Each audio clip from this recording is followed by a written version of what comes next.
Bismillahirrahmanirrahim. Assalamualaikum warahmatullahi wabarakatuh. Selamat sore, salam sejahtera bagi kita semuanya. Om Swastiastu, Namo Buddhaya, salam kebajikan. Bapak, Ibu, dan saudara-saudara sebangsa dan setanah air, penyebaran COVID-19 telah benar-benar memperlambat perekonomian dunia, termasuk perekonomian di negara kita Indonesia. 186 negara telah terpapar virus corona. Pemerintah terus bekerja keras untuk mengantisipasi hal ini, untuk mempertahankan daya beli masyarakat, untuk mengurangi risiko PHK, dan mempertahankan produktivitas ekonomi, produktivitas masyarakat di seluruh wilayah tanah air Indonesia. Pada kesempatan ini, saya hanya akan berfokus pada kebijakan bantuan-bantuan yang disediakan oleh pemerintah, langsung kepada masyarakat untuk mempertahankan daya beli masyarakat. Pertama, saya telah perintahkan kepada semua menteri, gubernur, bupati, dan wali kota agar memangkas rencana belanja yang tidak prioritas di APBN maupun di APBD. Anggaran perjalanan dinas, pertemuan-pertemuan yang tidak perlu, dan belanja-belanja lain yang tidak langsung dirasakan oleh masyarakat harus dipangkas. Kedua, kementerian dan lembaga di pusat, serta juga pemerintah daerah, provinsi, kabupaten, dan kota harus melakukan refocusing kegiatan dan melakukan realokasi anggaran untuk mempercepat penanganan COVID-19, baik yang terkait dengan isu-isu kesehatan maupun yang terkait dengan isu-isu ekonomi. Landasan hukumnya sudah jelas. Hari Jumat yang lalu, tanggal 20 Maret 2020, telah saya tanda tangani Inpres nomor 4 tahun 2020.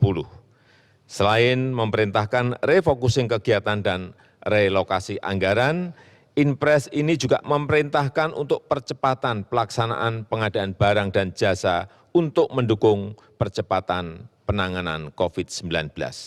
Sekali lagi, bukan hanya untuk penanganan kesehatan masyarakat, tetapi juga untuk penanganan dampak ekonomi masyarakat. Yang ketiga, saya minta kepada kementerian dan lembaga dan juga pemerintah daerah, provinsi, kabupaten, dan kota, agar selain menangani isu kesehatan masyarakat, kita juga harus menjamin ketersediaan bahan pokok dan mempertahankan daya beli masyarakat, utamanya masyarakat lapisan bawah. Kita harus membantu para buruh, membantu para pekerja harian, membantu para petani, membantu para nelayan, membantu para pelaku usaha mikro dan kecil, agar daya belinya tetap terjaga, agar terus beraktivitas dan berproduksi. Keempat, saya telah perintahkan agar program padat karya tunai, sekali lagi program padat karya tunai harus diperbanyak, harus dilipat gandakan dengan tetap mengikuti protokol kesehatan untuk pencegahan dan penularan COVID-19, yaitu dalam bekerja harus menjaga jarak yang aman. Program padat karya tunai di beberapa kementerian seperti Kementerian PUPR, Kementerian Perhubungan, Kementerian Pertanian, Kementerian KKP harus segera dieksekusi. Dana desa dan program-program pemerintah daerah, provinsi, kabupaten, dan kota juga harus mengutamakan cara-cara padat karya. Ini akan membantu masyarakat, membantu para petani, para buruh tani, para nelayan di pedesaan di seluruh tanah air. Sekali lagi, dengan tetap mengikuti protokol kesehatan, yaitu dalam bekerja harus menjaga jarak yang aman. Kelima, kepada penerima kartu sembako, pemerintah memberikan tambahan sebesar 50.000 per keluarga penerima, sehingga menjadi 200.000 per keluarga penerima yang akan diberikan selama 6 bulan. Anggaran yang dialokasikan adalah sebesar 4,56 triliun rupiah. Yang keenam, kepada calon penerima kartu prakerja, pemerintah akan mempercepat implementasi kartu prakerja, sekaligus untuk mengantisipasi para pekerja yang terkena PHK, para pekerja harian yang kehilangan penghasilan, para pengusaha mikro yang kehilangan pasar dan omset, agar dapat meningkatkan kompetensi dan kualitas SDM-nya. Alokasi anggaran yang disediakan di dalam kartu prakerja ini adalah sebesar 10 triliun. Sehingga nanti setiap peserta kartu prakerja akan diberikan honor insentif 1 juta per bulan selama 3 sampai 4 bulan. Yang ketujuh, untuk membantu daya beli pekerja di sektor industri pengolahan, pemerintah akan membayar PPh pasal 21 yang selama ini dibayar sendiri oleh para pekerja, dalam rangka memberikan tambahan penghasilan kepada pekerja di industri pengolahan. Alokasi anggaran yang disediakan sebesar 8,6 triliun rupiah. Kedelapan, kepada para pelaku UMKM, OJK, Otoritas Jasa Keuangan, akan memberikan relaksasi kredit UMKM untuk nilai kredit di bawah 10 miliar untuk tujuan usaha, baik itu kredit yang diberikan oleh perbankan maupun oleh industri keuangan non-bank. Asalkan digunakan untuk usaha, akan diberikan penurunan bunga dan penundaan cicilan sampai 1 tahun. Oleh karena itu, kepada tukang ojek, kepada supir taksi yang sedang kredit kendaraan bermotor dan kredit mobil, nelayan yang sedang kredit perahu tidak perlu khawatir, pembayaran bunga dan angsuran diberikan kelonggaran 1 tahun. Dan pihak perbankan maupun industri keuangan non-bank dilarang mengejar-ngejar angsuran, apalagi menggunakan jasa penagihan atau debt collector. Itu dilarang, dan saya minta kepolisian mencatat hal ini. Kesembilan, kepada masyarakat berpenghasilan rendah yang sedang melakukan kredit kepemilikan rumah bersubsidi, pemerintah juga memberikan 2 stimulus, yaitu pemerintah memberikan subsidi selisih bunga selama 10 tahun. Jika bunga di atas 5%, maka selisih besaran bunganya akan dibayar pemerintah. Pemerintah juga memberikan subsidi bantuan uang muka bagi yang akan mengambil kredit rumah bersubsidi. Anggaran yang disiapkan 1,5 triliun rupiah. Saya mengajak seluruh jajaran pemerintah, baik di pusat maupun di daerah, sampai ke level kelurahan dan desa, untuk selalu tanggap terhadap situasi kesehatan dan kondisi ekonomi masyarakat. Kita harus kerja keras, kita harus bersatu dan bergotong royong menghadapi tantangan ini.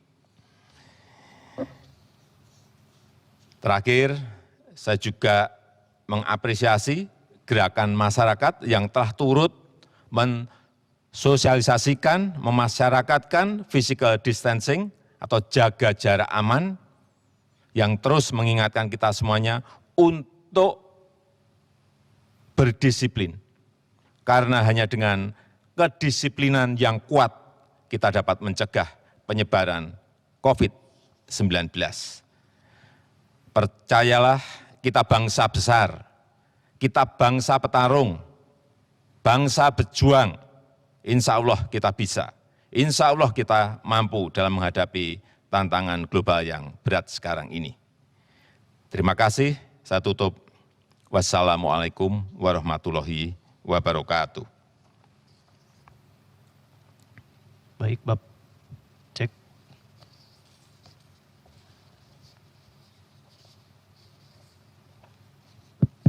Baik, selamat sore Pak. Ada beberapa pertanyaan dari jurnalis. Yang pertama saya bacakan dari Hani dari LKBN Antara. Pertanyaannya, apakah anggota DPR dan keluarganya perlu melakukan rapid test COVID-19? Tadi pagi saya telah memerintahkan kepada Menteri Kesehatan untuk rapid test yang diprioritaskan adalah dokter dan tenaga medis serta keluarganya terlebih dahulu, dan juga para ODP dan PDP serta keluarganya. Ini yang harus didahulukan. Baik, yang kedua dari Muslih dari Radio El Sinta, apa kebijakan Bapak Presiden terhadap rumah sakit yang masih kekurangan APD? Kemarin sudah saya sampaikan bahwa APD telah kita distribusikan sebanyak 105.000 APD. Ini saya bacakan. Dikirim kepada Provinsi DKI 40.000. Dikirim ke Provinsi Jawa Barat 15.000. Provinsi Jawa Tengah 10.000. Provinsi Jawa Timur 10.000. Provinsi Daerah Istimewa Yogyakarta 1.000. Provinsi Bali 4.000. Dan provinsi-provinsi yang lain tadi pagi sudah saya cek sudah menerima semuanya. Hanya saya ingin agar Dinas Kesehatan Provinsi segera mendistribusikannya ke rumah sakit yang memerlukan secepat-cepatnya. Berikutnya dari Aris Bloomberg News, Pak Jokowi, apakah pemerintah akan menerbitkan Perpu pelebaran defisit anggaran untuk penanganan COVID-19? Sudah beberapa hari kita bahas mengenai ini, dan kemarin saya telah bertemu dengan Ketua DPR untuk mendapatkan dukungan politik mengenai ini, dan juga telah bertemu secara virtual dengan Ketua BPK dan seluruh pimpinan BPK. Intinya kita ingin ada relaksasi dari APBN dan saat kita mengeluarkan Perpu artinya dukungan politik sudah kita bicarakan sebelumnya. Baik, yang terakhir Pak, Ican dari Kompas.com, ada pasien mengeluh ditolak di rumah sakit darurat Wisma Atlet. Ada juga yang mengeluh antrean panjang. Apa rumah sakit darurat ini memang sudah siap? Hasil pengecekan kemarin pagi ke Wisma Atlet untuk rumah sakit darurat corona, saya melihat semuanya siap. Bednya siap, ventilator siap, tenaga medis dan dokternya juga siap. Hanya memang saya melihat masyarakat melihat ini sebagai sebuah alternatif sehingga antusias mereka menuju ke Wisma Atlet semuanya. Kapasitas untuk seluruh Wisma Atlet waktu kita pakai untuk Asian Games adalah 24.000. Dan sekarang ini yang disiapkan baru untuk 3.000. Artinya kita memiliki kapasitas yang masih longgar. Tetapi saya berharap tidak banyak yang ke rumah sakit darurat corona ini. Artinya kita semua diberi kesehatan yang baik oleh Allah Subhanahu wa taala. Baik, terima kasih Pak. Cukup.